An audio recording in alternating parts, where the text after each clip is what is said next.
Welcome back to my channel. I'm Wilby TV. Nagba-vlogs nga po ko ng iba't ibang uri ng halamang gamot. Nagtuturo din po ako ng tips tutorial tungkol sa iba't ibang uri ng halamang gamot na natural. Kung bago lang po kayo dito sa channel ko, huwag niyong kalimutan mag-subscribe. Yung may kulay pula po dyan na may simbolo na kaganyan, gumaganyan, pakipindot na lang po. Huwag na rin pong kalimutan i-likes yung may simbolong ganyan, yung may gumaganyan na kamay. Kung mahilig kayo dito sa ginagawa ko na pagbo-vlogs and tips tutorial tungkol sa iba't ibang natural na halamang gamot, pakishare na rin po sa friends and family. Maraming salamat po. Bago ko po umpisahan, pinasasalamatan ko po yung mga subscriber ko.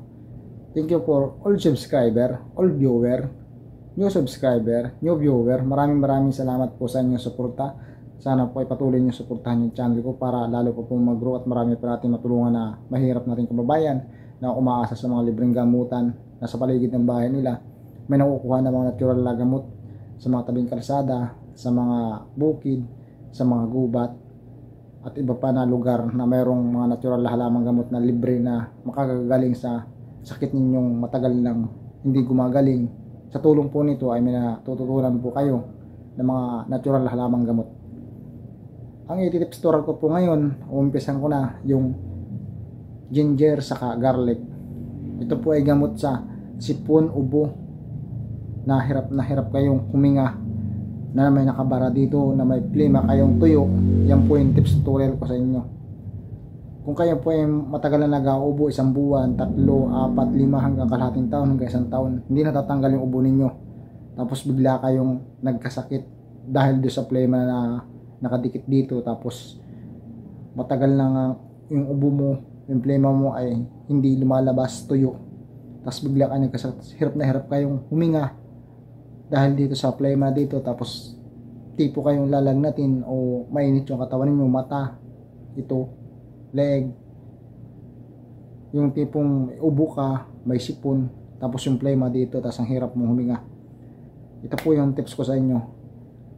Kumuha kayo ng garlic na 6 na piraso, balatan ninyo. Pagkabalat ninyo sa garlic, pitpitin ninyo, iplat ninyo, o durugin ninyo, anong man klase, basta durugin ninyo 6 na piraso na garlic. Then kumuha kayo ng ginger o luya, katamtaman laki ng luya or ginger, balatan ninyo. Pagkabalat ninyo, pitpitin ninyo, iplat ninyo, o durugin ninyo. Ang ginger saka garlic, pagsamahin ninyo. Kumuha kayo ng tasa or baso. Yung tasa or baso, lagyan ninyo ng kalahating basong mainit na tubig. Tapos ilagay ninyo yung ginger na 6 na piraso kasama yung luya na or garlic na binalatan ninyo. Ihulog ninyo doon sa mainit na tubig. Ang ginger saka garlic, tapos takipan ninyo yung tasa or baso na pinaglagay ninyo. 3 to 5 minutes. Tanggalin niyo yung takip, tapos tanggalin niyo yung ginger, tanggalin niyo yung garlic. Pagkatanggalin niyo, ang inumin niyo yung mainit na tubig na pinagbabara ng ginger saka pinaglagyan ng garlic. Bago niyo para tanggalin, haluin niyo para yung katas na lalong maiwan do sa mainit na tubig. Pero iinumin niyo malamig na yung tubig. Huwag niyo iinumin ng mainit, baka mapaso kayo. Palamigin ninyo muna. Yan po ay mabisa sa matagal ka na nag-aubo, may tuyo kang plema, tapos hindi natatanggal yung plema mo, 1 buwan, 3, 6 hanggang 7 o 1 taon hindi natatanggal. Tapos bigla ka nagkaroon ng sakit dahil ng pag-uubo ng matagal na yun, na yung plema nga nakakapit, hindi natatanggal. Tapos simbolo ng trangkaso, nilalagnat ka, tapos ubo ng ubo ka, may sipon ka, tapos barado yung ganito mo, barado. Uminom ka nga nung sinabi ko na yun, ginger saka garlic.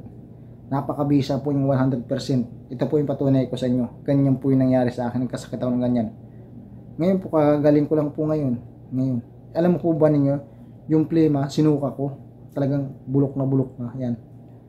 Ilang beses ninyo yung ulit-ulitin sa looban ng 1 araw, 1 linggo, hanggat mayroon pa yung plema mo. Tapos dagdagan na ninyo ng pag-inom ng tubig. Huwag yung malamig na tubig. Pag nagsasagawa kayo ng inom ng ginger tapos luya na mainit, yun once a day gawin ninyo yun, yung nasabi ko. Pero mas grabe, mas maganda yung 2 times a day. Mabilis mawala yung dito po.